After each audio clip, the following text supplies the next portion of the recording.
judge job data claims by Mr. Hudak, we can look at data from Statistics Canada's CanSim tables. This particular table, 183-0002, starts in January 1981 and it ended in March 2012. For much of that period, the figures were not adjusted for seasonality, so they move up and down quite a bit, particularly the education sector in the summers. Nonetheless, we graph it out. It's easy to see the trends. When I identify election dates and the results, it's quite informative and maybe a little bit against common understanding. This graph starts in 1981. Bill Davis is in power. He wins a majority shortly thereafter. Steps down during his term. And in the next election, which was fought by, I think, 3 rookie leaders, David Peterson won a minority government.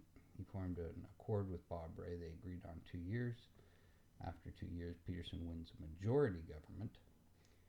And not even 3 years into his majority mandate, he calls another election because the recession's coming and some hard decisions are going to have to be made.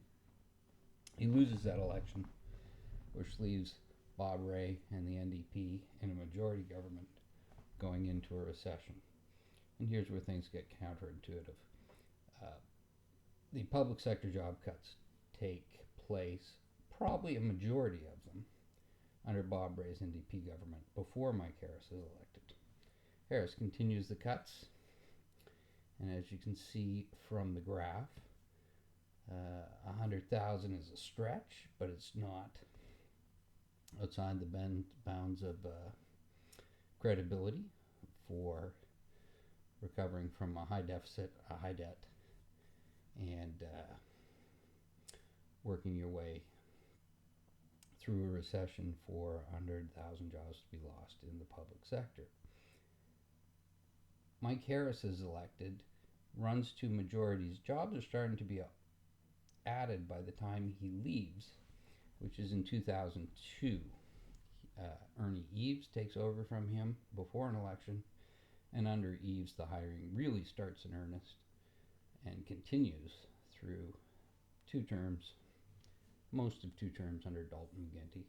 Again, it starts to slow down as the monetary situation worsens in Ontario with the recession and the money's simply not there to continue hiring at the same pace.